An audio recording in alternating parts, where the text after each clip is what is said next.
My parents kicked me out after I finished building a rental house in their backyard, only to give everything to my sister. So I did something terrible. I'm Maya, and I need to tell you about the day my entire world collapsed. You know how some people say they can feel disaster coming? Well, I should have trusted that instinct. I was 28, working 2 jobs and living paycheck to paycheck. But I had this dream. My parents owned this beautiful property with a huge backyard, and for months they'd been encouraging me to build a guest house there. "It'll be yours forever," my mother would say, her eyes lighting up. "Your own little sanctuary." I believed them. God, how naive I was. For 8 months, I poured everything into that project. Every dollar I'd saved for the past 3 years. $15,000 that was supposed to be my emergency fund. I researched contractors, picked out every fixture, every paint color. I dreamed about the mornings I'd wake up in my own space, finally independent, but still close to family.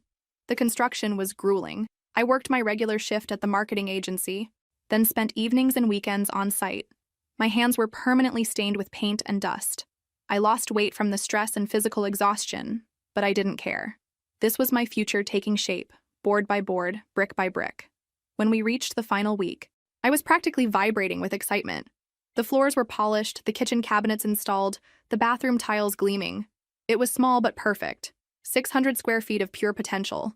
I'd already planned where my bed would go, how I'd arrange my books, where I'd put the little dining table I'd been saving up to buy. The morning of completion, I arrived early with coffee and pastries for the finishing crew. The painter was adding the final coat to the front door, a soft sage green I'd agonized over for weeks. The electrician was installing the last light fixture. Everything was falling into place beautifully. That's when my father appeared in the doorway, his expression unreadable. "We need to talk," he said quietly. Something in his tone made my stomach drop, but I forced a smile. "Sure, what's up? Isn't it amazing how it turned out? I can't wait to start moving my stuff in." He looked uncomfortable, avoiding my eyes. "That's what I need to discuss with you. Your mother and I have been talking, and we've decided, well, we think it would be better if your sister lived here instead." The words hit me like a physical blow. I actually stumbled backward. "What?"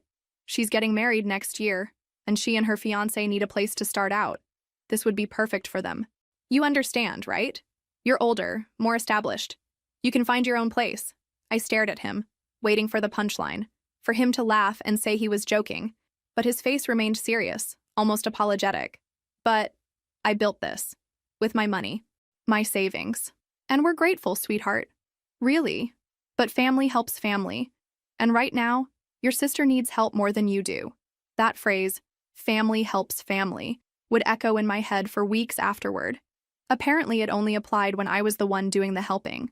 I looked around at my dream house, at the walls I'd painted, the fixtures I'd chosen, the future I'd planned. The morning sun was streaming through the windows I'd measured and ordered myself, casting warm light across the hardwood floors I'd supervised the installation of. "When?" I managed to whisper. "Today.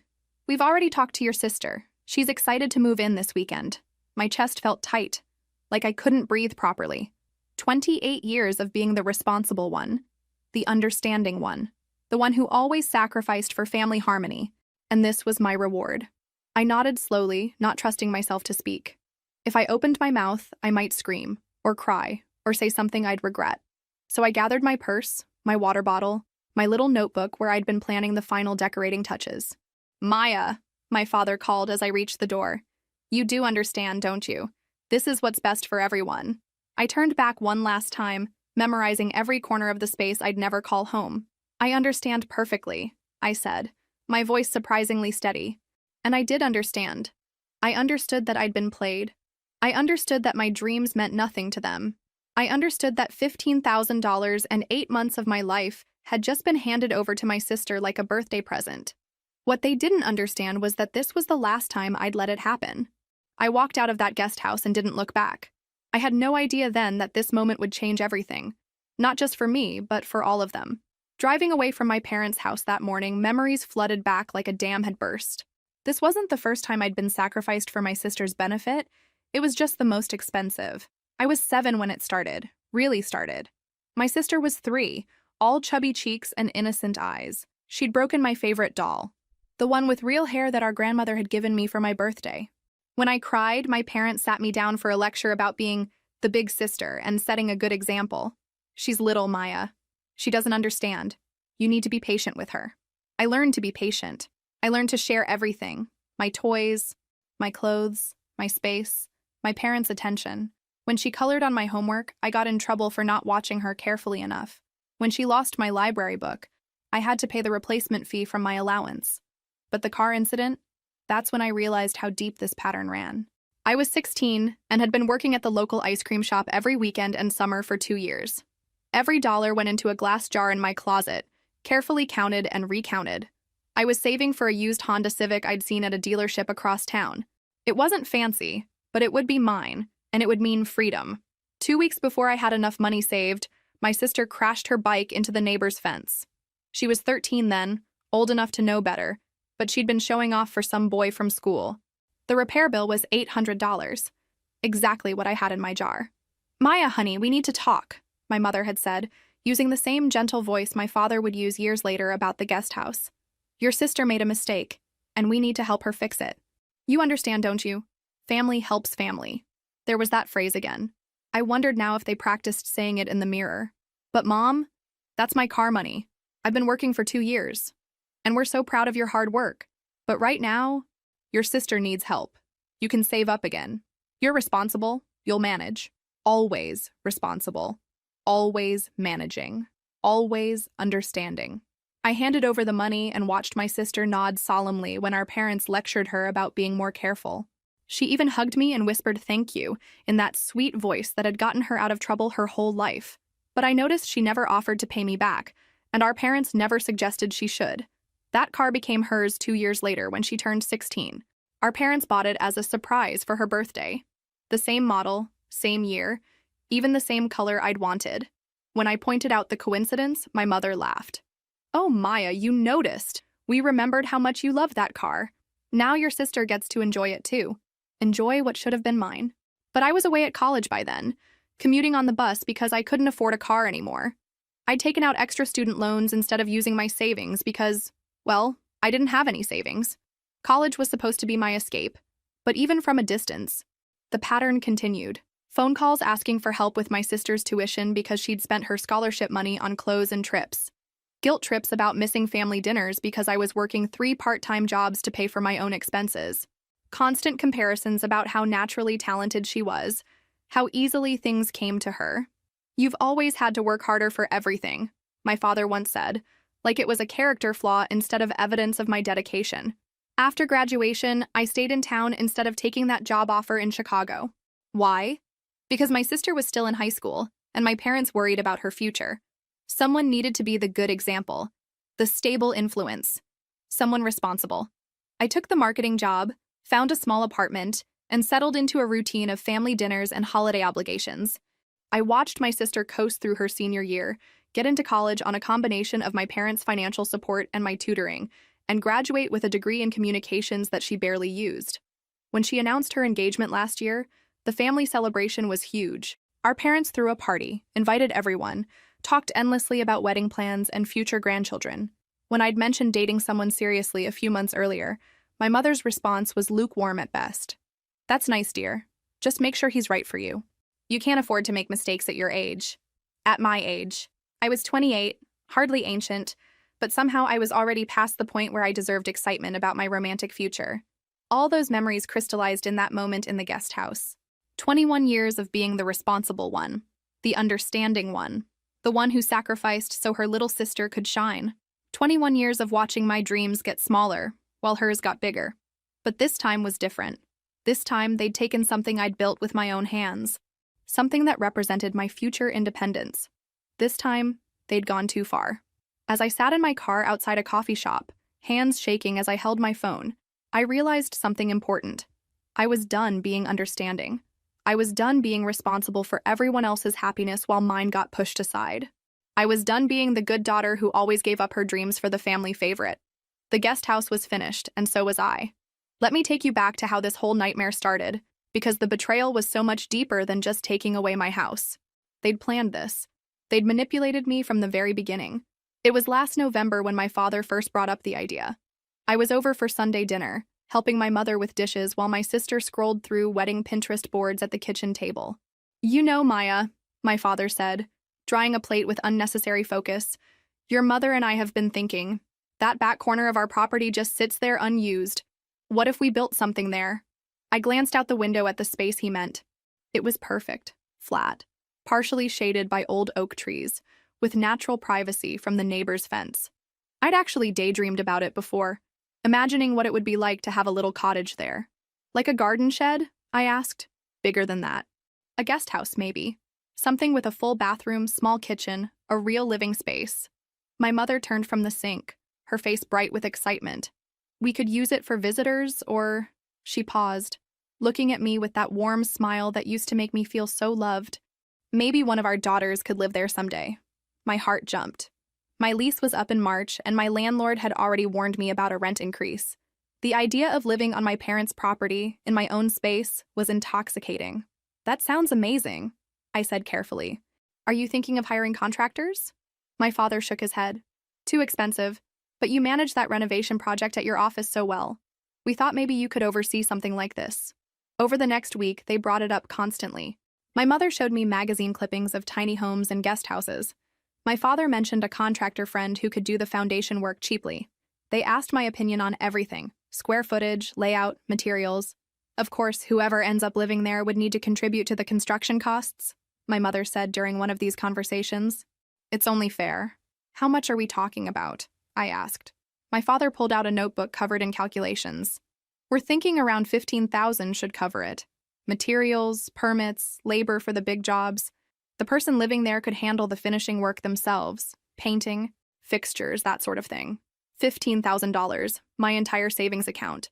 But for a place of my own, on property I loved, near family, it seemed reasonable. More than reasonable. It seemed like a dream come true. And whoever contributes that money, my mother added, would have the house for as long as they wanted it. Permanently. Permanently. That word sealed it for me. I said yes that same night. The next 3 months were a whirlwind of planning. I spent every evening researching fixtures and finishes. I created Pinterest boards and spreadsheets. I drove to 3 different tile shops to find the perfect bathroom flooring. My parents were so encouraging, so excited about my ideas.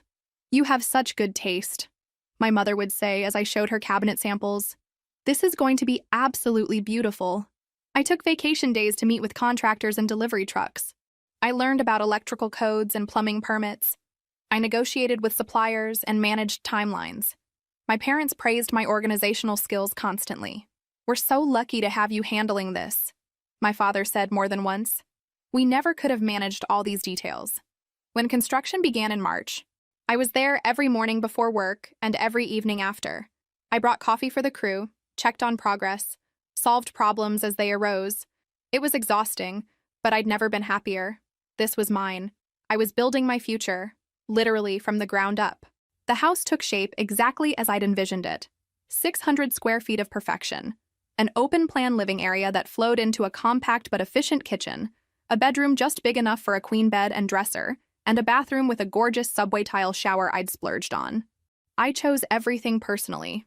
The soft gray paint for the walls, the brushed gold fixtures that caught the morning light, the farmhouse sink I'd fallen in love with at the home improvement store, the hardwood floors that cost more than I'd budgeted for but would last forever.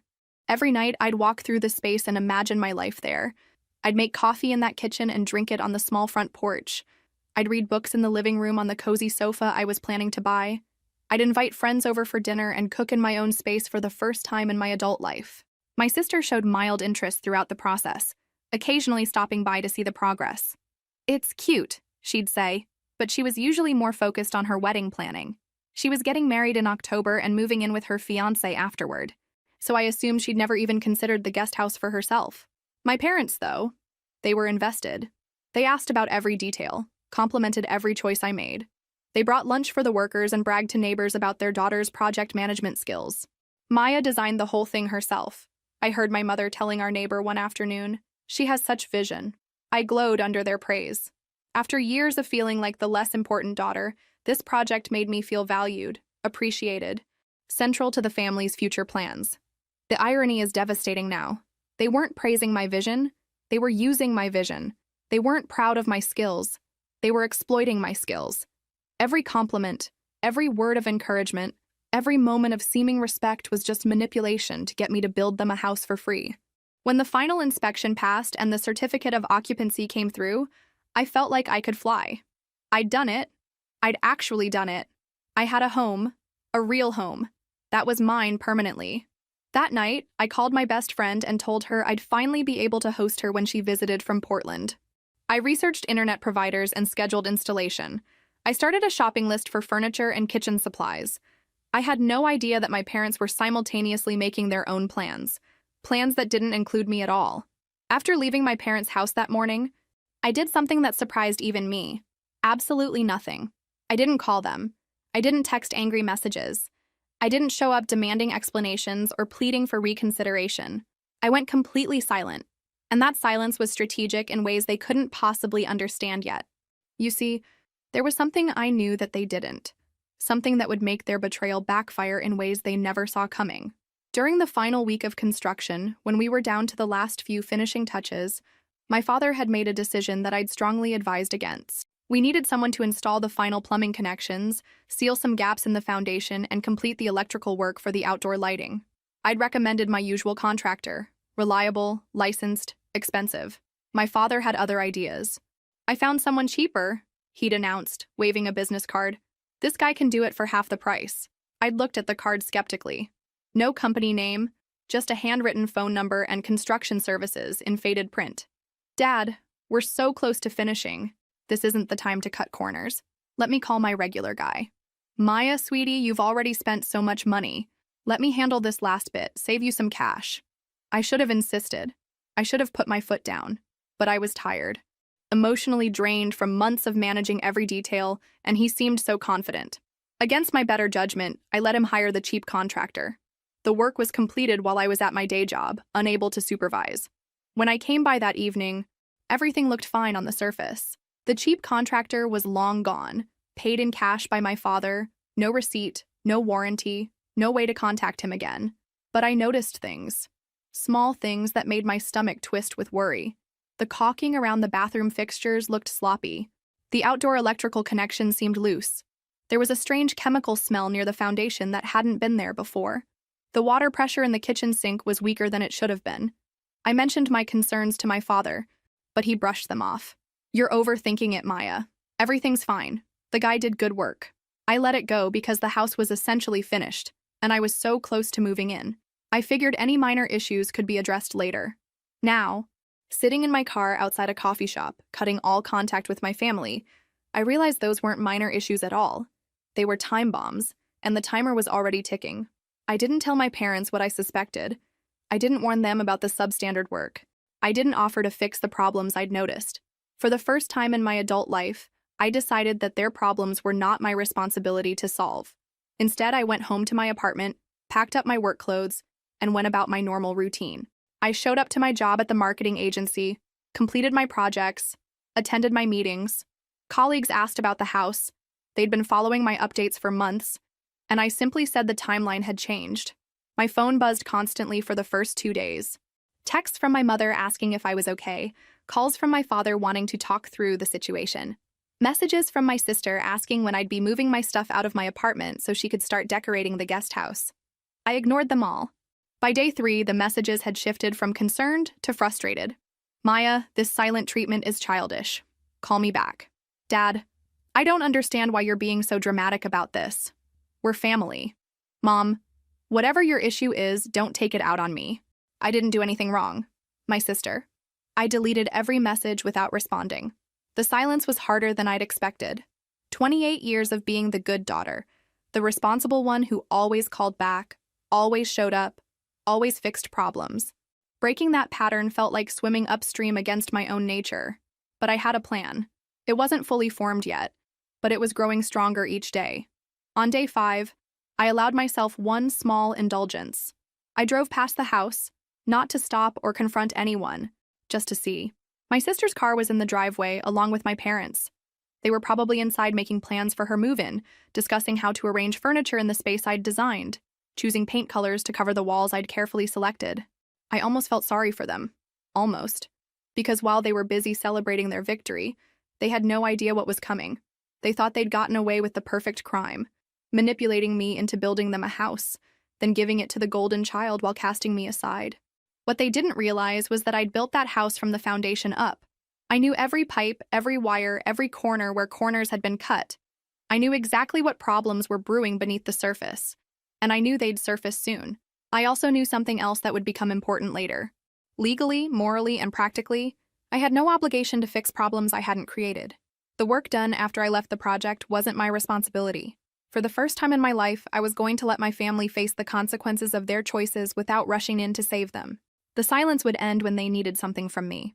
And when that happened, they'd discover that the daughter they'd taken for granted had learned some very important lessons about family, loyalty, and self-respect. The first call came exactly 1 week after I'd walked out of the guest house. It was a Tuesday morning, and I was having coffee before work when my phone rang. My father's name appeared on the screen. I let it go to voicemail. 20 minutes later, my mother called. Then my sister. Then my father again. I was curious enough to listen to the voicemails during my lunch break. "Maya, honey, we need to talk. There's a small issue with the guest house that we could use your help with. Call me back, please." My father's voice was strained, lacking his usual confidence. The next message was from my mother. "Maya, I don't understand why you won't answer our calls. We're family, and families work through problems together. Your sister found some water damage in the bathroom, and we need your advice about who to call." Water damage. I'd been expecting that. My sister's voicemail was predictably dramatic. "Maya, I don't know what your problem is, but there are serious issues with this house and you need to fix them. The bathroom floor is wet, there's a weird smell, and the lights keep flickering. I can't move in like this." I deleted all the messages and went back to work. The calls intensified over the next few days. My father started leaving increasingly detailed descriptions of the problems they were discovering. The bathroom had a persistent leak that was warping the floorboards. The kitchen sink was backing up. The electrical outlets in the bedroom weren't working properly. There was a musty odor throughout the house that seemed to be getting worse. "Maya, I know you're upset with us, but this is serious. We need your expertise. You know this house better than anyone." That last part was true. I did know the house better than anyone. I knew exactly what was happening and why. The cheap contractor my father had insisted on hiring had done shoddy work on the final connections.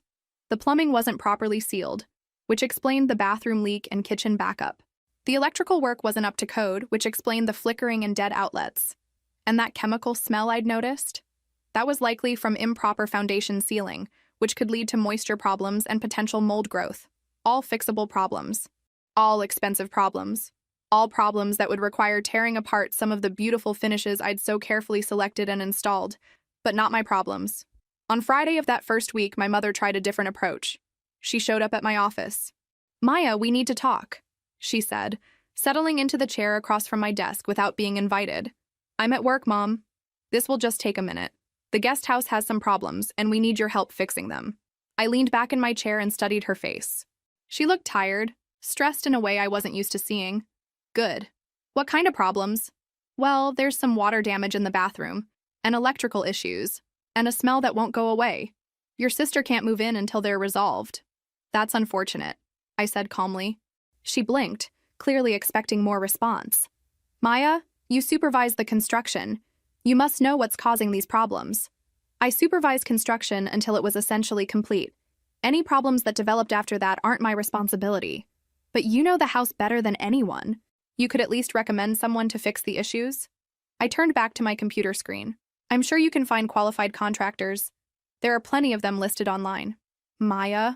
Her voice took on that pleading tone I remembered from childhood, the one she used when she needed me to be the responsible one. "We're family. Family helps family." I looked up at her then, and I made sure my expression was perfectly calm. "You're absolutely right, Mom. Family does help family. It's interesting how that only seems to apply when you need something from me. Though," she flushed. "That's not fair. We've always been there for you." "Have you?" "Because from where I'm sitting, it seems like I've been there for you. I've been there for my sister. I've been understanding and helpful and responsible for 28 years. But when I needed something, when I needed the house I built with my own money and labor to actually be mine like you promised, where was the family support then?" She opened her mouth to argue, but I held up my hand. "I have work to do. I'm sure you'll figure out the house situation." She sat there for another moment, clearly hoping I'd change my mind. When I didn't, she gathered her purse and left without another word. That weekend, The calls became more frequent and more desperate. My father admitted they'd gotten quotes from 3 different contractors, and the repairs would cost at least $5,000. They'd also discovered that some of the work would require permits, which meant inspections, which might reveal other problems. Maya, please. We made a mistake about the living situation. We can work something out. But right now, we need your help with the immediate problems. Too little, too late. By Sunday evening, my sister had left her 4th voicemail of the day. Maya, this is ridiculous. I'm supposed to be planning my wedding, not dealing with construction disasters. You built this house, you need to take responsibility for fixing it. The irony was almost funny. Take responsibility for fixing it? I'd taken responsibility for building it. I'd taken responsibility for managing every detail, solving every problem, making every decision, right up until the moment they decided it wasn't mine anymore. Now that there were new problems to solve, suddenly they remembered how valuable my skills were. Suddenly they needed the responsible daughter who always fixed everything. But I wasn't that daughter anymore. That daughter had been dismissed, discarded, betrayed. The woman I was becoming had learned an important lesson about the difference between being helpful and being used. The calls kept coming, but I kept ignoring them. Each voicemail was more desperate than the last, each text more pleading. They needed me now. But for the first time in my adult life, their needs weren't automatically my problem to solve. By the 2nd week, when it became clear I wouldn't be coming to their rescue, my parents shifted tactics. If they couldn't get me to help willingly, they'd try to shame me into it. The first sign was a phone call from my aunt on my father's side. She lived 3 states away, and we rarely spoke outside of holidays and birthdays, so her call was immediately suspicious. Maya, honey, I just wanted to check on you. Your father mentioned you've been having some family difficulties. I could hear the careful phrasing, the way she was fishing for information without admitting what she'd been told. I'm doing well, thanks for asking. Well, good. It's just that he seemed concerned about you. Said you'd been struggling with some emotional issues lately, and that you'd walked away from helping with some construction project. There it was. The family narrative was already being rewritten. I wasn't the daughter who'd been betrayed and cast aside. I was the unstable one having an emotional breakdown, abandoning family responsibilities. I'm not struggling with anything, I said calmly. I'm just no longer available to solve problems I didn't create. Oh, she paused, clearly not expecting that response. Well, I'm sure whatever happened, you can work it out. Family is so important. After she hung up, I realized this was just the beginning. My parents were launching a full-scale campaign to turn the extended family against me, painting me as the unreasonable daughter who'd abandoned them in their time of need. The evidence piled up over the next few days. My cousin sent a text asking if I was okay because she'd heard I was going through a difficult time. My uncle mentioned that he'd heard about some family drama when I ran into him at the grocery store. My grandmother called to check on my mental health because my mother had been so worried about me. The story they were telling became clearer with each interaction. According to my parents' version of events, I had volunteered to help with a construction project, but then abandoned it before completion, leaving them with a damaged house and no way to fix it. They painted themselves as the victims of my irresponsible behavior, concerned parents trying to help their troubled daughter while dealing with the consequences of my poor decisions. They were very careful about how they told it. They never outright lied. That would have been too easy to disprove. Instead, they twisted the truth, emphasized certain facts while omitting others, and implied things without directly stating them. Yes, I had been involved in a construction project. Yes, there were problems with the house. Yes, I had stopped communicating with them. But they left out tiny details like the fact that I'd funded the entire project, managed every aspect of construction, and been betrayed at the last minute. The most insidious part was how they framed my silence. Instead of acknowledging that they'd given away something that belonged to me, they presented my lack of response as evidence of instability. Maya's having some kind of breakdown. She won't return our calls. We're so worried about her. It was masterfully manipulative, and it was working. I started getting concerned messages from family members I hadn't heard from in months. Everyone was so worried about me. Everyone wanted to help me work things out with my parents. Everyone thought I should be more understanding, more forgiving, more willing to compromise. Family is forever, my grandmother said during one of her check-in calls. Whatever happened, you'll regret letting pride come between you and your parents. Pride. As if standing up for myself was a character flaw. The worst part was discovering how thoroughly my parents had poisoned the well. At a work happy hour, a colleague mentioned that her husband had run into my father at the hardware store. According to the story he'd told, I'd started a construction project I couldn't afford, then had some kind of nervous breakdown and disappeared, leaving them to deal with the mess. He seemed really concerned about you, she said with genuine sympathy. Are you getting the help you need? The help I need. As if I was the one with problems. I realized then how carefully they'd crafted their narrative. They weren't just trying to get me to fix the house. They were systematically destroying my reputation to ensure that when people heard my side of the story, they'd already been primed to dismiss it as the ravings of an unstable person. It was brilliant, really. Evil, but brilliant. 3 weeks into my silence, cracks began appearing in my parents' carefully constructed narrative. The truth, as it turns out, is harder to contain than lies. The first leak came from an unexpected source. The mailman. I was checking my mail one evening when my neighbor approached me. We'd lived next to each other for 2 years and had a friendly but distant relationship, the kind where you wave and make small talk about weather. Hey, Maya, he said, looking uncomfortable. I hope you don't mind me asking, but is everything okay with your parents' house project? My stomach tightened. What do you mean? Well, the mailman mentioned that he's been delivering a lot of certified letters to their address lately. Official-looking stuff. And my wife saw what looked like a city inspector over there yesterday. Certified letters. City inspectors. The problems were worse than I'd thought. I wouldn't know, I said honestly. I'm not involved with that project anymore. He nodded, but I could see the questions in his eyes. If I wasn't involved, who was handling the issues? And why were there so many official-looking problems? The second leak came from my hairdresser, of all people. She'd been cutting my family's hair for 15 years and knew all of us well. Your poor parents, she said while trimming my ends. Your mother was in here last week and she looked exhausted. All those problems with the house addition they're dealing with. Addition? The guest house in their backyard. She said there were mold problems now. And the city might make them tear the whole thing down if they can't fix the permit issues. Mold problems. Permit issues. My suspicions about the foundation work were proving correct, and it was worse than I'd expected. That's too bad, I said carefully. She mentioned you'd been so helpful with the initial construction, but that you'd had to step back because of work commitments. She seemed really stressed about handling it all without you. Interesting. When talking to the hairdresser, I was suddenly the helpful daughter who'd stepped back due to work, not the unstable daughter having a breakdown. The third leak was the most significant. My sister's friends. I ran into one of them at the coffee shop where I'd spent that first morning after leaving the guest house. She recognized me and came over, her face full of sympathy. Maya, how are you holding up with all the house drama? I'm fine, I said, genuinely curious about what she'd heard. Your sister is so frustrated. She keeps posting about it in our group chat. The mold situation sounds terrible. And now she's saying the whole foundation might need to be redone? Foundation work. That would be a complete disaster, requiring the house to be essentially rebuilt from scratch. It sounds complicated, I agreed. She's furious about the wedding timeline too. She was supposed to move in next month, but now she's saying it might be months before it's livable. Her fiancé is starting to look at apartments instead. This was news to me.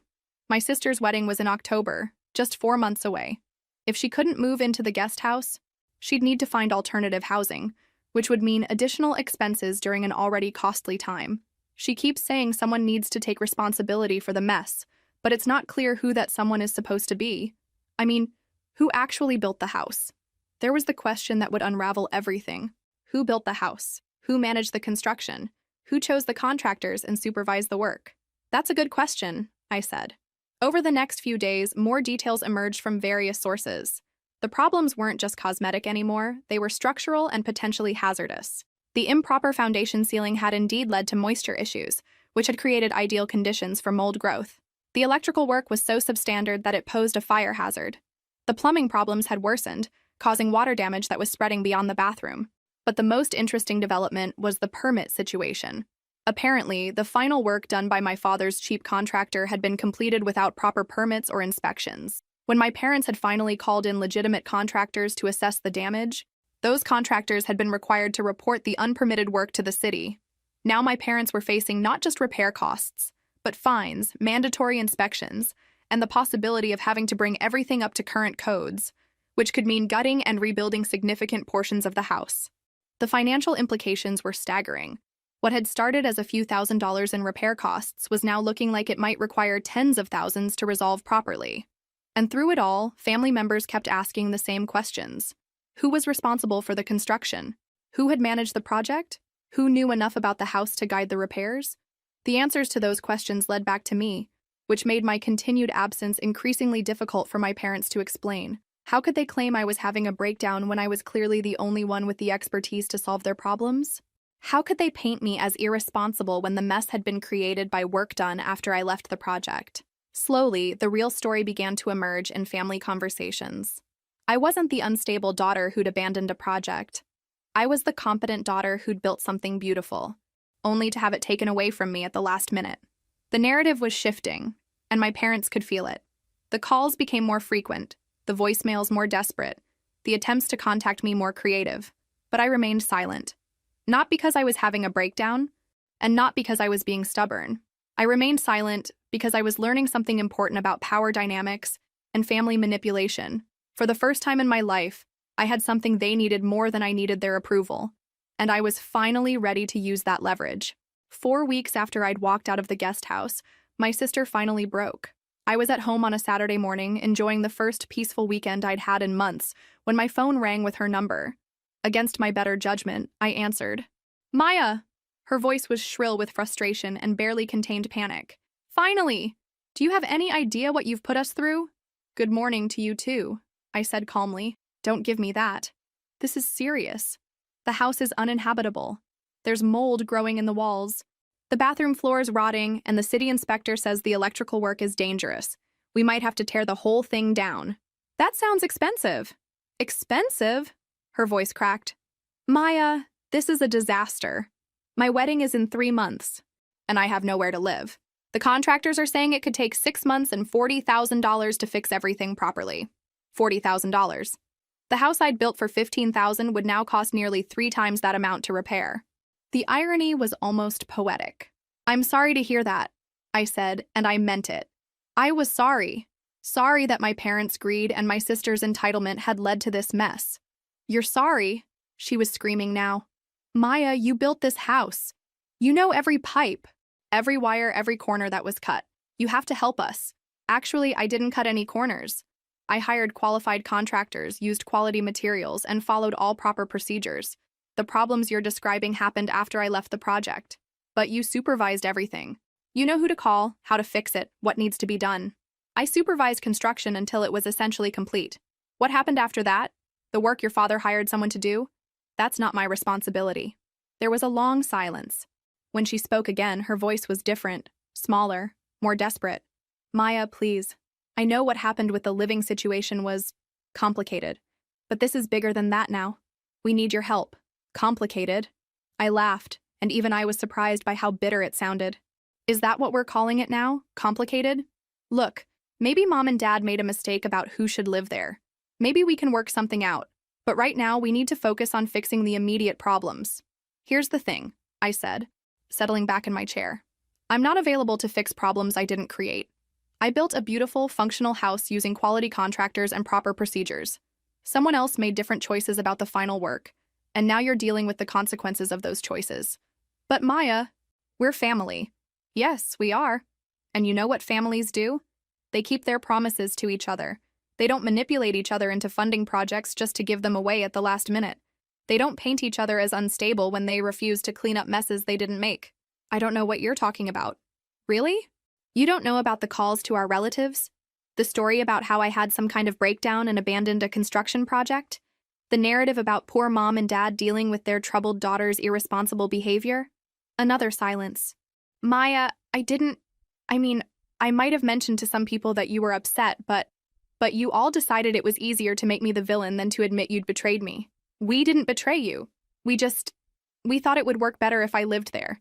You're older, more established, you have more options. I had $15,000 in savings and 8 months of my life invested in that house. I had plans, dreams, a future mapped out in that space. What I didn't have was the luxury of being the family favorite who gets handed everything she wants. She started crying then. Big, dramatic sobs that would have worked on me a month ago. Maya, please. I don't know what to do. My fiancé is talking about postponing the wedding. Mom and Dad are fighting constantly about money. The contractors are saying the damage might spread to the main house if we don't act soon. I need your help. You need my expertise, I corrected. The same expertise you all dismissed when you decided I wasn't important enough to keep my own house. That's not... We never said you weren't important. Actions speak louder than words.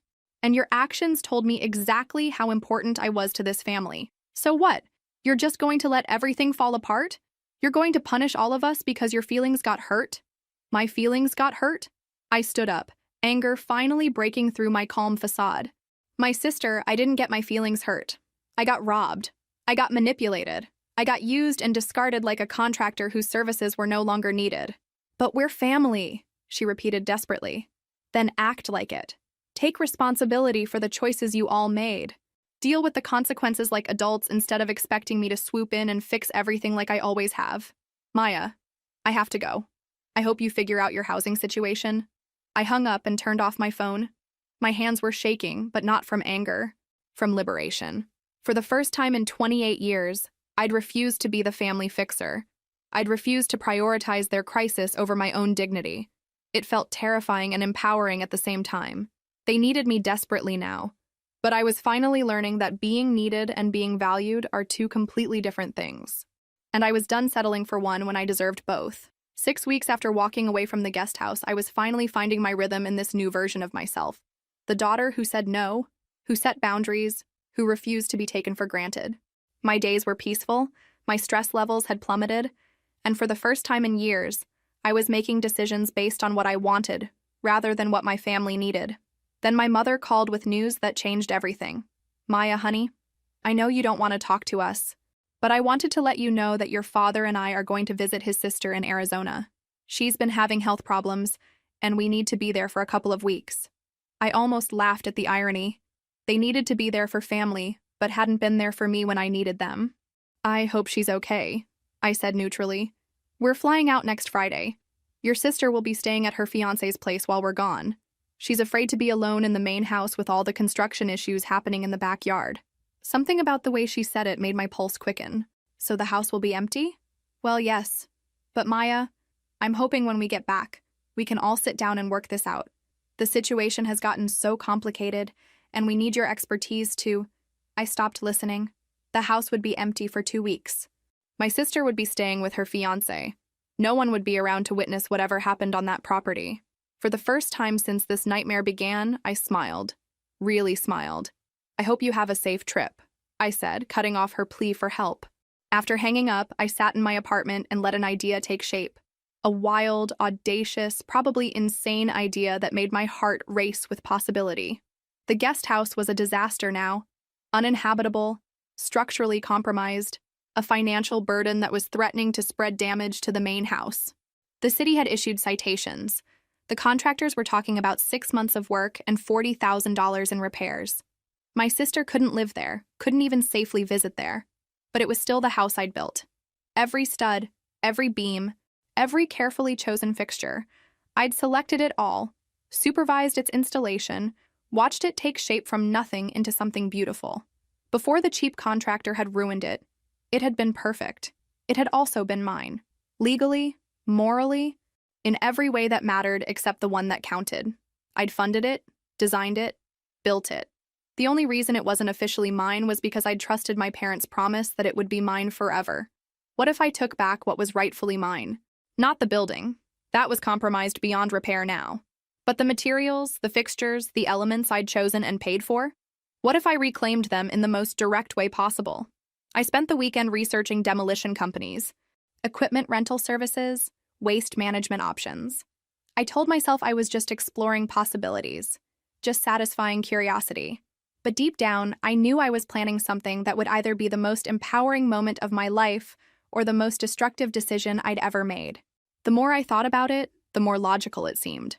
The house was essentially condemned. Everyone agreed it would need to be gutted and rebuilt anyway. The mold and water damage had made the structure unsafe. The foundation issues meant everything would have to be torn down to the studs at minimum. I would just be accelerating the inevitable. By Wednesday, I'd called 3 different demolition companies for quotes. I told them I needed a small structure demolished and removed quickly while my neighbors were out of town. 2 of them were booked for months. But the third, a small operation run by a man who'd been in business for 20 years, could do it the following week. It's just a guest house, I explained. About 600 square feet. Needs to come down due to structural issues. No problem, he said. One-day job. We can have it knocked down and hauled away in 8 hours, easy. Site will be clean as a whistle when we're done. The cost was reasonable. Less than what my parents would spend on a single month of attempted repairs. I had enough in my checking account to cover it without touching my remaining savings. When can you do it? I asked. Next Tuesday work for you? Weather's supposed to be clear, and we're between bigger jobs. Tuesday. 5 days after my parents left for Arizona. Perfect timing. That sounds ideal, I said, trying to keep the excitement out of my voice.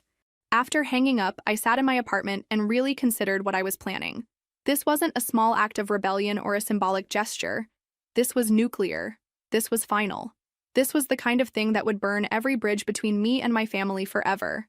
But as I thought about the past 6 weeks, the manipulation, the lies, the smear campaign, the complete lack of accountability or apology, I realized something important. Those bridges were already burned.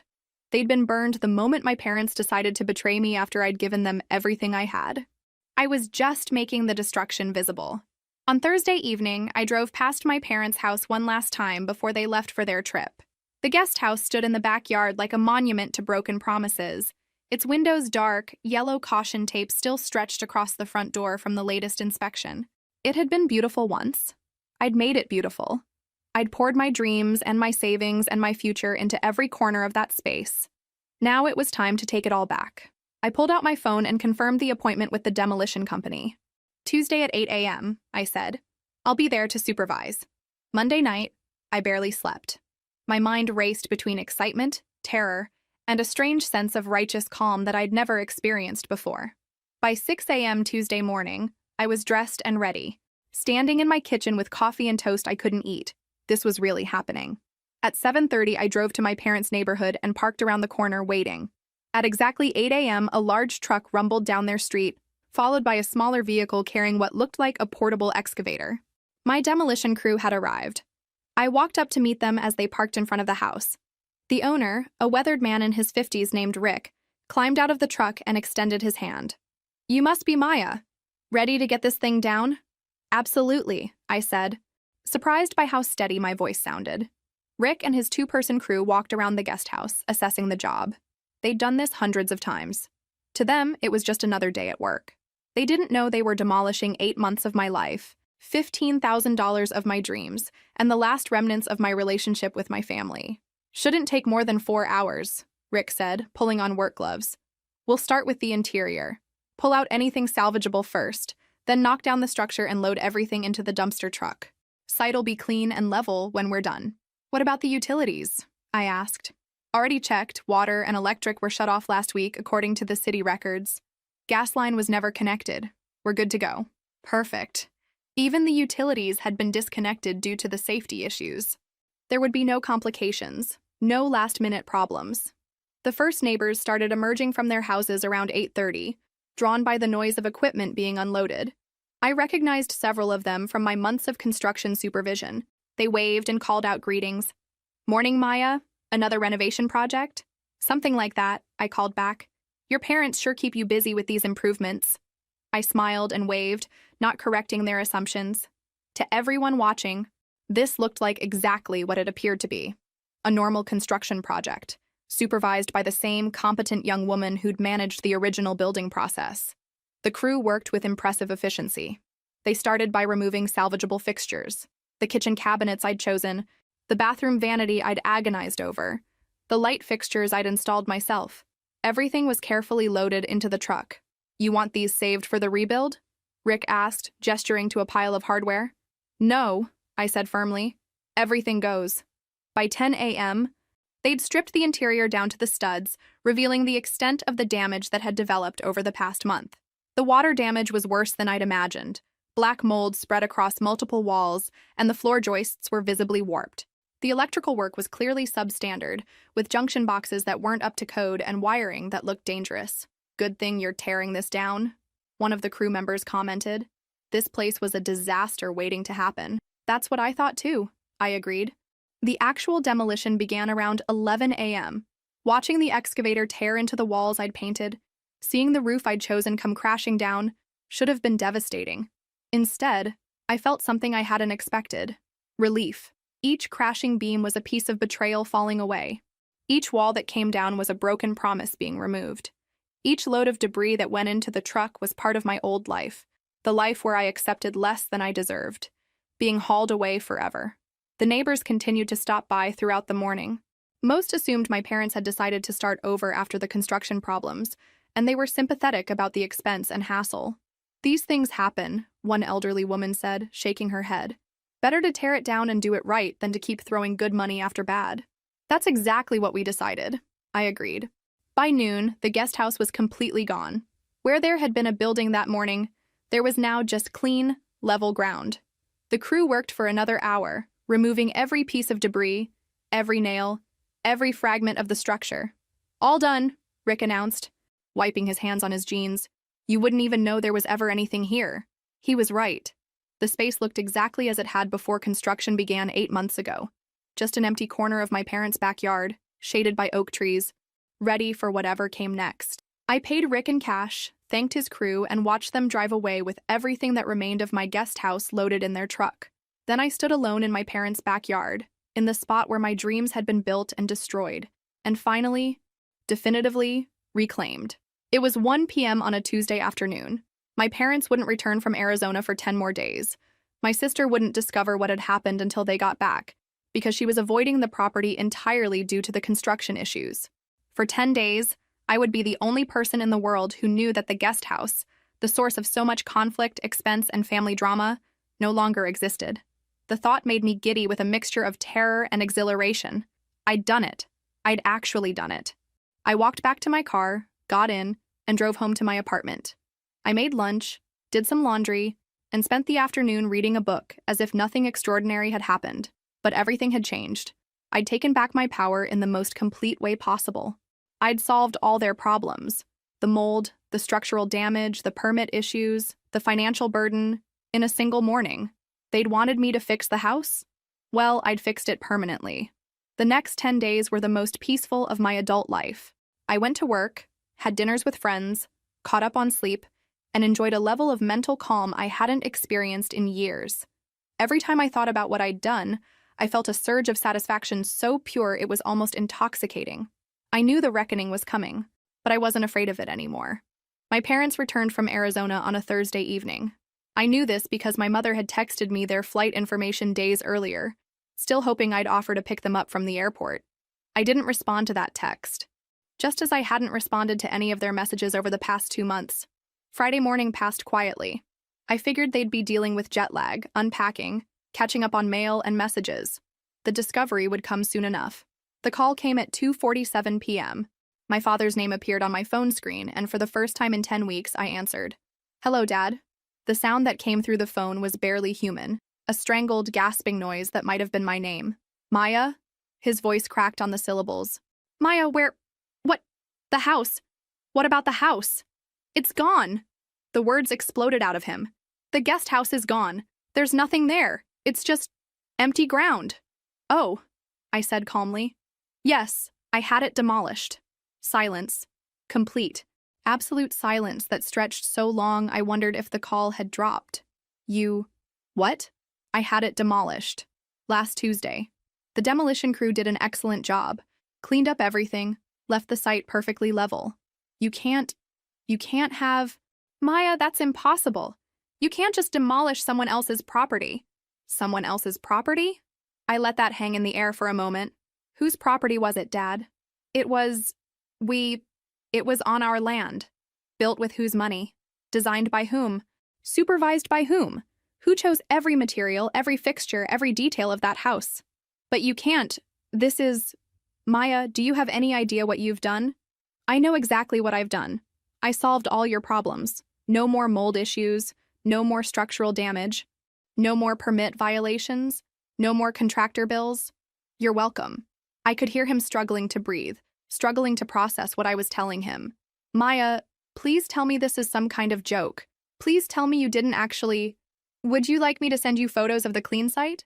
The demolition crew documented everything thoroughly. The sound he made then was somewhere between a sob and a scream. "Maya, that house was worth... Even with the problems, it was still... The materials alone were worth $15,000 when I paid for them. I simply reclaimed my investment. But the house, my sister's health, the stress of dealing with all those problems, you were supposed to help us. I did help you. I ended your problems permanently. I could hear my mother crying in the background, and my sister's voice rising in what sounded like hysteria. Maya, my father's voice was pleading now, broken in a way I'd never heard before. We can work this out. We can rebuild.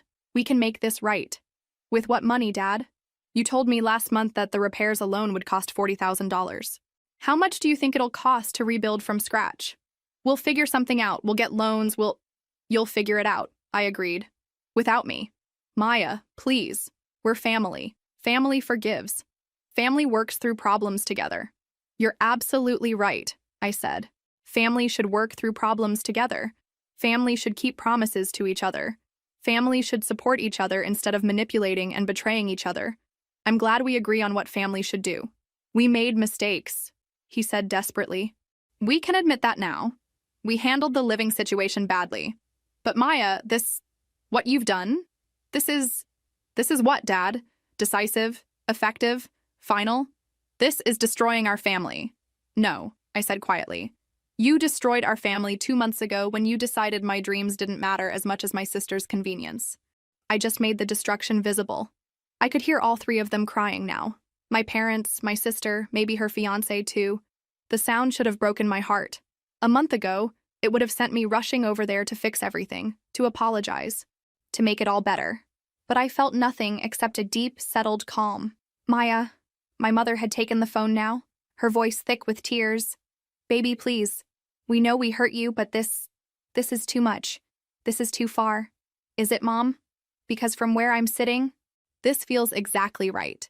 For the first time in my adult life, the consequences for family decisions are being borne by the people who made those decisions, not by me. But we're ruined. The money we spent on inspections and contractors, and now there's nothing to show for it. Your sister's wedding, our savings, those sound like problems you'll need to solve. I'm sure you'll figure something out. You're very creative when you need to be. I hung up before she could respond. The phone immediately started ringing again. I turned it off. For the first time in 2 months, I felt completely free.